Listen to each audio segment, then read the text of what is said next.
On February 28, 2026, the decades-long shadow war in the Middle East permanently ended, and an open, devastating conflict took its place. Operation Epic Fury saw over 900 joint U.S. and Israeli strikes decimate Iranian military infrastructure in a matter of hours. Now, nearly 2 months into this war, the global economy is in shock. Peace talks in Pakistan have collapsed, and the region is bracing for a forever war. Headlines bombard us with claims of victory and defeat. But when we look past the propaganda and analyze the raw economic and military data, a much more complex picture emerges. So, between the United States, Israel, and Iran, who is actually winning right now? If we define winning purely by tactical military success, Israel holds a distinct advantage. Their primary objective has always been to neutralize the existential threat of a nuclear-armed Iran. The February strikes dealt a catastrophic blow to that program. Furthermore, the death of Supreme Leader Ali Khamenei has plunged Tehran into a chaotic power vacuum. However, tactical victories come at immense strategic costs. Israel is currently engaged in a trillion-dollar war. While Israel's air defense networks are successfully intercepting retaliation strikes, the cost of a single missile interceptor can run into the millions. Israel is spending billions on munitions, stretching its wartime economy to the absolute limit while facing increasing international diplomatic pressure to establish an exit strategy. For Iran, winning does not mean a conventional military victory. It means regime survival and inflicting maximum asymmetric pain on its adversaries. To that end, Iran has activated its most powerful economic weapon, the closure of the Strait of Hormuz. Roughly 20% of the world's oil flows through this narrow waterway.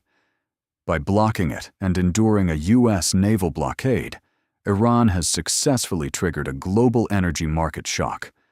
But this strategy is bleeding the nation dry. The devastating economic impact on the Iranian economy and regional infrastructure is unprecedented.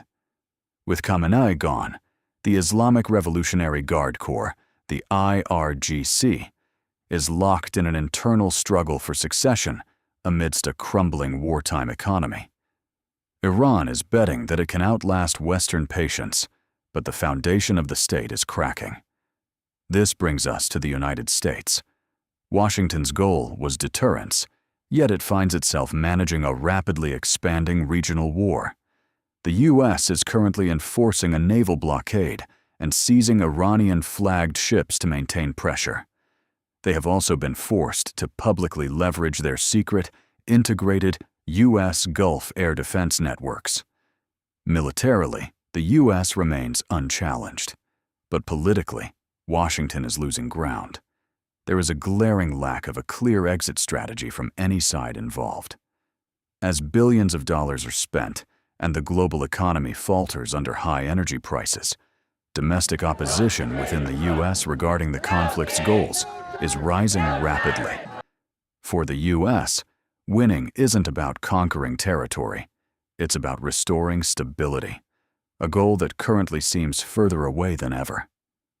So, who is actually winning? In a geopolitical conflict of this magnitude, victory is a zero-sum game. Israel has secured its borders against the immediate nuclear threat, but faces severe economic and diplomatic isolation. Iran has successfully disrupted the global economy, but at the cost of its own infrastructure and leadership. And the United States is once again entangled in a Middle Eastern conflict with no end in sight. The truth is, in a trillion-dollar war of attrition, the only guarantee is the devastating cost. If you found this breakdown valuable, leave a comment below. Which factor do you think is impacting the global economy most right now? Oil prices or shipping route closures? Subscribe for more objective geopolitical analysis, and we'll see you in the next video.